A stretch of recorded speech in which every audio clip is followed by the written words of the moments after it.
2024년 9월 14일 두 번째 강의 건설 시멘트입니다. 시멘트는 굉장히 특이했습니다. 어떻게 특이했냐면 회사가 굉장히 많았어요. 많았는데 이 회사들이 사모펀드로 아니면 큰 회사들이 인수합병했습니다. 쌍용양에는 쌍용에서 사모펀드가 인수했다가 지금은 자진 상장 폐지했습니다. 자진 상장 폐지하기 전에 대한시멘트를 인수했거든요. 그리고 한일시멘트는요, 현대시멘트를 인수했습니다. 그래서 한일 현대시멘트로 상장되어 있습니다. 아시아시멘트는요, 한라시멘트를 인수했습니다. 그러니까 다들 볼륨이 커졌고요. 사업자는 몇 개 안 남았습니다. 사업자가 몇 개 안 나오면 헤게모니가 딱 그쪽으로 가죠. 그래서 과거에 7개 기업이 90% 이상 차지했었는데요. 지금은 5개 기업이 90% 이상 차지하게 됐습니다. 다 인수합병을 통해서요. 자, 한일시멘트, 아시아시멘트, 성신양해, 쌍용양해는 상장 폐지했으니까요. 또 삼표시멘트, 삼표는 원래 레미콘이었는데 수직 계열을 한 거죠. 삼표시멘트까지 이렇게 5개 기업이 과점 사업자가 됐습니다. 과점 사업이 되면요, 가격 결정권이 치열해지지 않잖아요. 큰 회사들이 가격 결정이 참 좋습니다. 그래서 최근에 실적이 어땠는지 한번 보면요. 한일시멘트는 한일시멘트 홀딩스로 분할됐기 때문에 자료가 지금 보시면 10년치는 없고요. 2018년부터 있네요. 시멘트는 지금 보시면 어쨌든 우상향하고 있고 영업이익률도 최고치가 나왔습니다. 2024년 2분기에 영업이익률도 최고치가 나왔어요. 매출도 괜찮고 매출이 막 드라마틱하게 성장하지 않지만 이익은 꽤 견조하게 증가하고 있습니다. 좀 쉽게 네이버 기업 소개를 보시면 키워볼까요? 자, 영업이익이요. 2021년도에 1200억, 1100억, 22년도입니다. 23년도에 2400억, 24년도에는 3100억이라고 리포트에서 얘기를 하고 계시죠. 보시면 2분기에 1000억이 나왔어요. 아까 보셨다시피 사상 최고가 나왔고요. 1분기는 556억. 자, 이게 시멘트잖아요. 시멘트는 양생 작업이라는 걸 한단 말입니다. 그러니까 온도가 너무 낮아도 안 돼요. 그리고 비가 많이 와도 안 돼요. 건설하기 좋을 때 많이 해요. 그러니까 느낌은 딱 오죠. 아, 1분기보다 2분기가 더 잘 될 것이고 3분기는 휴가 있고 비 오면 조금 덜 될 것이고 그래도 괜찮고 4분기 12월 되면서 좀 줄어들 것이고 이렇게 보이잖아요. 그러니까 1분기가 제일 안 좋다. 이렇게 보실 수 있죠. 그래서 계절성이 좀 있습니다. 자, 지금 실적은 상당히 좋습니다. 주가는 좋을까? 또 찾아봐야죠. 주가가 좋은지 안 좋은지는. 당연히 추천 아닙니다. 실예로 설명을 드려야 되기 때문에 어쩔 수 없이 종목을 갖고 온 겁니다. 자, 보시면 2021년도, 2022년도에 피크를 찍고 하락하고 있습니다. 그리고 조금 올라왔네요. 최근 들어서. 오히려 실적은 지금이 좋은데 2022년 초가 주가는 제일 높았습니다. 2위 회사를 한번 볼게요. 아시아 시멘트가 상장 회사 중에서 2위입니다. 쌍용이 1인데 상장 폐지했으니까요. 자, 보시면 계절성이 딱딱 보이죠? 이렇게 이런 파도를 그리고 있습니다. 그래서 2, 3분기 좋고 1분기 안 좋고 뭐 이거 반복이겠죠? 그래서 이렇게 파동을 그리는데 어쨌든 여기도 보면 사상 최고를 그렸습니다. 매출은 사상 최고가 아닌데 이익은 사상 최고를 그렸습니다. 한일하고 똑같죠? 아시아 시멘트입니다. 네이버 실적을 보시면 올해 사상 최고입니다. 23년 괜찮았습니다. 22년 조금 떨어졌습니다. 거의 판박이로 똑같죠? 주가도 똑같습니다. 21년 말에서 22년 초까지가 사상 최고를 찍고 좀 빠졌죠. 그러면 왜 이렇게 많이 빠졌을까? 우리가 또 해봐야 되잖아요. 실적은 좋았는데 EPS는 올라갔는데 왜 이렇게 많이 빠졌을까? 라고 본다면 앞전에서 보여드렸던 그 데이터를 다시 한번 보자고요. 이게 건축 허가였고요. 밑에 있는 표가 착공입니다. 자, 21년도에 찍고요. 22년도에 약간 올랐죠? 건축 허가는 약간 올랐어요. 그런데 착공은요? 떨어졌어요. 자, 아파트를 짓는데 보통 보면 2, 3년 걸리잖아요. 24년 매출까지는요. 착공 들어간 얘네들이 영향을 미칠 거라고요.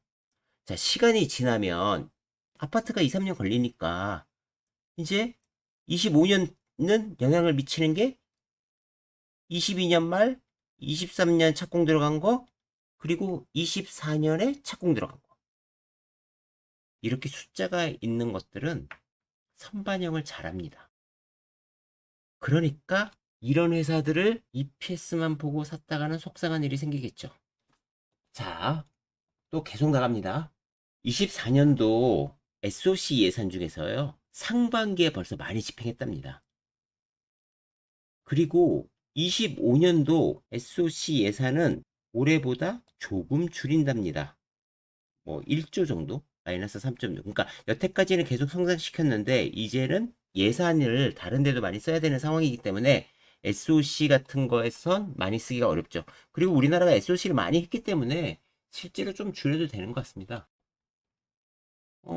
정부 SOC만 주느냐? 아닙니다. 민간도 안 되죠. 왜냐하면 결국은 민자도 수익성이 나와야 할 거 아닙니까? 수익성이 안 나온다는 얘기죠.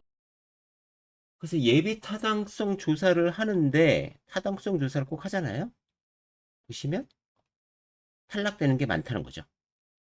여러 가지 이유가 있겠죠. 어쨌든 지금은 좀 줄어들고 있다는 거죠. 자, 그렇게 돼서 시멘트 출하량은 줄었습니다. 상반기 출하량은 두 자릿수로 줄었는데요. 실적은 좋아졌대요. 어떻게? 가격을 올렸겠죠.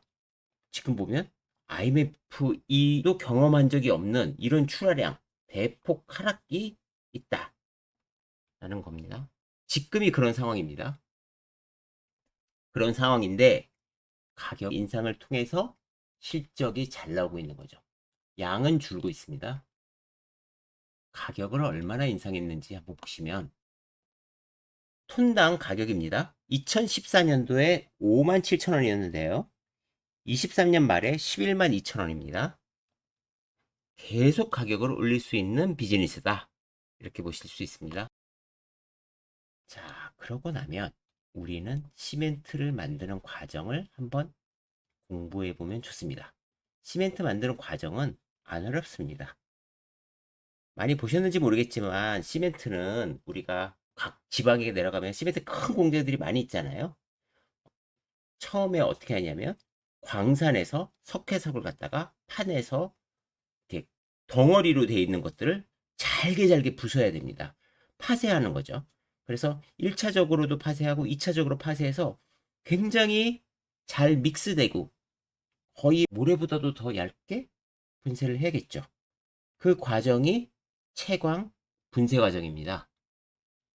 두 번째 과정은 원료를 생산하는 겁니다. 그러니까 아직까지는 석회석 가지고만 원료가 안 되죠. 여기에다가 우리가 석회석, 점토, 산화철 이런 것들을 정확하게 공급합니다. 정확하게 양을 넣어서 골고루 섞이게 교반도 해야 되고 다시 믹서도 해야 되고 또 말리기도 하고 그러니까 드라이 과정도 거치고 이래서 뒷단에 소성 공정으로 넘깁니다. 그러니까 여러 가지 것을 함량을 정확하게 지켜서 산화철, 점토 이런 거 투입하고 분쇄하고 말리고 이런 과정 거쳐서 소성으로 넘긴다. 소성에서 결국은 시멘트를 만들게 됩니다. 소성 작업은요. 약간 상부로 기울어져 있는 이런 큰 통이 뭐 1도에서 3도 정도 길어져 있고 이게 100m 이상 된다 그러죠. 여기에 거쳐서 이제 뜨거운 열을 가해 줍니다. 뜨거운 열이 어느 정도냐 하면 1500도 정도. 상부에서는 2000도가 된다 그래요. 그래서 그걸로 크링커를 만든다. 그러니까 소송에서 결국 원소식으로 보면, 원소식까지는 필요 없을 텐데, 보면 규산칼륨에다가 규산화 알루미늄, 알루미늄이니까 AL이고 산이 있으니까 산소가 있다는 얘기죠. 이런 것들이 화합물로 만들어진다는 거죠. 이것들을 만들고 나면 굉장히 온도를 많이 올렸습니다. 그러니까 결국은 열량 높은 연료가 필요한 거고 굉장히 큰 설비가 필요한 겁니다. 그래서 소송 공작을 하고 나면 이제는 빠르게 식히고 포장하는 겁니다. 시멘트를 들어보신 분들 아시겠지만 굉장히 무겁습니다. 그래서 이게 물류비가 많이 드니까 우리가 이것을 기차로 많이 옮기고 아니면 배로 옮깁니다. 그래서 이걸 포장해서 남긴다. 그러니까 결국은 소송 공장이 메인이다. 이렇게 보시면 됩니다. 자, 시멘트 만드는 과정까지 다 봤어요. 그러니까 그 과정들을 보시면 운반이 있었고 돌리는 거 있었고 말리는 거 있었고 이러잖아요. 그러니까 전기도 많이 들지만 가장 많이 드는 건 뭐다? 연료비다. 연료비가 많이 들고 그 다음번에 전기 요금이 많이 듭니다. 원재료는요. 원재료는 실제로 가격 변동이 그렇게 심하진 않아요. 석회석이 굉장히 많잖아요. 그리고 운반비, 기타 이렇게 있습니다. 그러니까 가장 중요한 것은 뭐다? 연료비하고 전기 가격입니다. 아, 연료비하고 전기 가격에 노출이 많이 되는구나. 자, 연료비는 여태까지는요. 유연탄을 많이 썼습니다. 그러니까 이산화탄소가 되게 많이 나왔겠죠. 유연탄은요. 2021년 하반기부터 23년까지 거의 400불. 그러니까 100불 있던 게 400불까지 4배가 올라갑니다. 4배가 올라가서 보시면 2022년 3분기, 4분기 이때 엄청나게 많이 올라가고 23년 1분기부터는 다시 가격이 폭락합니다. 이럴 때는 시멘트 회사들이 실적들이 조금 안 좋겠죠. 다시 이것을 보고 왜냐면 연료비가 지금 30%니까요. 2022년 말과 23년이니까 보시면 이때 이상하게 하락을 치죠. 그러니까 이런 것들이 있지만 결국은 여기는 가격을 인상해서 가격 방어를 수익성 방어를 할 수 있는 회사들이죠. 자, 연료비를 그러면 유연탄이 저렇게 막 변동성도 있고 그러는데 외국은 어떻게 하냐면요. 외국은 순환 자원으로 해요. 순환 자원이라는 건 뭐냐면 쓰레기를 태우겠다는 얘기예요. 그러니까 화력이 센 쓰레기 뭐 그런 것들을 자원으로 다시 쓰는 거죠. 그것들이 뭐가 있냐면 비닐 그리고 제일 많이 나오는 것 중에 하나가 폐타이어 이런 거잖아요. 자, 이런 것들로 한다는 거예요. 이런 것들로 하면 탄소도 조금 어차피 그거 만드는 데 들어갔으니까 탄소도 좀 적게 나오고 그렇다는 거죠. 그래서 우리나라도 그 순환 자원을 많이 도입하자고 얘기를 하는 겁니다. 그러니까 2021년 순환 자원 연료 재활률이 35%밖에 안 된다. 유럽의 3분의 2다. 유럽은 그러니까 한 50% 넘는다는 얘기죠. 그러니까 30% 차지하는 유연탄 중에서 반 정도는 거기는 순환 자원으로 하는데 우리는 그렇지 못하다. 그래서 실제적으로 쓸 수 있는 순환 자원 어떤 게 있냐면 폐타이어와 합성 수지입니다. 열량이 높다는 거죠. 유연탄보다 더 높다는 거예요. 그리고 고열로 되면 아까 보시면 1500도, 2000도 막 이렇게 높게 올리잖아요. 그러면 유해물질이 완전히 사라진다. 그리고 매립 비용 줄일 수 있다. 우리나라가 지금 매립할 데가 없어서 난리였잖아요. 그래서 소각으로 바꿨습니다. 전체 정책을 소각으로 많이 바꿨는데 폐기물이 지금 보면 2018년도에 폐기물이 43만 6천 톤인데요. 시멘트가 이것을 처리해 주겠다라는 겁니다. 아, 시멘트를 만들 때 우리가 순환 자원을 하는구나. 이것을 제일 먼저 했던 회사는 역시 업계 1등인 쌍용입니다. 쌍용이 폐타이어, 폐비닐을 전량 수입해오는 유연탄 대신에 사용해서 외화도 절약하고 자원도 순환한다. 이것을 얘기했고요. 보시면 우리가 아까 뜨겁게 온도를 올리는 소성 공정에서 유연탄 아까 30%였잖아요. 거기에 폐타이어, 폐합성 수지, 재생유. 재생유보다는 요게 더 많죠. 지금 이것을 사용하고 있다. 자, 시멘트 업계 순환 자원 사용량을 보시면 2016년도에 이렇게 됐고 19년도에 이렇게 됐죠. 지금은 이렇게 올라왔죠. 많이 올라왔습니다. 그래서 얘네들이 유연탄 가격도 아끼고 있구나, 이렇게 알 수 있습니다. 우리가 자원을 순환하는 거기 때문에 우리는 넷제로야 라고 하고 있고요. 그래서 순환 자원을 더 많이 하겠다. 지금 2050년까지 보시면요, 탄소 배출량을 갖다가요 18년 대비 50%로 줄일 수 있다 라는 거죠. 어떻게?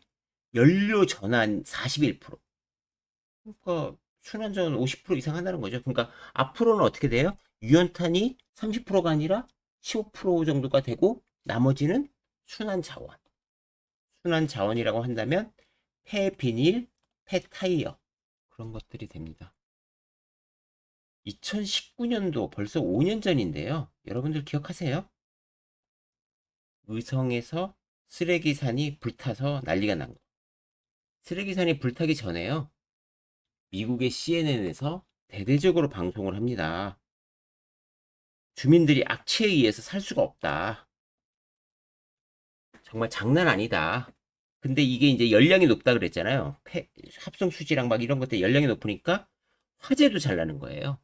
그래서 의성 쓰레기산이 되게 문제가 있었는데, 원래는요, 저런 쓰레기를 원래 태우기도 하고 막 그랬잖아요. 매립도 하고. 그런데 이것들이 폐합성 수지 파쇄해야 이제 태울 수 있을 테니까요. 중간 처리 불순물 빼내고, 그래서 시멘트 업계가 사간다. 톤당 10만 원 정도에 사간다. 이런 기사가 있습니다. 이렇게 되니까요, 문제가 생겼습니다. 어떤 문제가 생겼냐? 원래 쓰레기 소각하는 회사들이 돈을 받고 쓰레기를 처리해 줬는데, 이제 시멘트가 연료 대신에 쓴단 말이에요. 그러니까 훨씬 더 소각장하고 같은 쓰레기를 놓고 소각장하고 시멘트하고 경쟁을 하게 되는 거죠. 그래서 아까 보셨던 의성 쓰레기가 어떻게 처리가 됐느냐라고 보면 시멘트 보조 연료로 정말 많이 사용되는 거예요. 매립 소각은 2만 톤. 그러니까 보시면 소각하고 시멘트하고 거의 5배 차이 나죠. 순환 토사 재활용 이런 것들이 있었는데, 어찌됐건 의성 폐기물은 시멘트 회사들이 처리를 했다, 이렇게 보셔도 과언이 아니고요. 그러면 시멘트 공장들이 지금 어떻게 돼 있냐? 전국에 이렇게 촘촘하게 많습니다. 웬만한 쓰레기는 다 시멘트 회사들이 처리할 수준이 됩니다. 그러니까 폐기물 처리하는 회사들이 실적이 어떨까요? 좀 주춤해졌습니다. 과거에 보면 2018년 이럴 때 보면 그 회사들 주가도 굉장히 좋았거든요. 대표적인 회사 중에 하나가 코엔텍입니다. 코엔텍을 보시면 이렇게 매출이 좋았는데 점점 더 영업이익률이 떨어지죠. 영업이익 절대치도 떨어지고, 그래서 주가가 안 좋습니다. 결국은 소각의 강력한 경쟁사 시멘트가 생겼다. 시멘트 회사들이 지금 투자하고 있는 금액들을 보시면요, 꽤 많습니다. 올해만 해도 6천억 이상을 시멘트 회사들이 투자한다고 하는데요. 지금 보시면 계속 늘리고 있잖아요. 여기 환경, 여기 이렇게 올리죠. 그래서 1년에 지금 6천억 계속 늘려왔어요. 그래서 아까 얘기했던 효율화 작업도 하지만 결국 가장 많은 돈은 순환 자원에 들어가고 있는 겁니다. 시멘트 회사들이 어떻게 인수합병 되면서 가격 경쟁력을 어떻게 확보했는지도 알아봤고, 또 그들이 원가에서 차지하는 유연탄을 줄이기 위해서 순환 경제를 어떻게 도입했는지도 알아봤고, 그 결과물로 우리가 소각회사들의 실적들도 영향을 받는 것을 알아봤습니다. 두 번째 강의 여기서 마치겠습니다.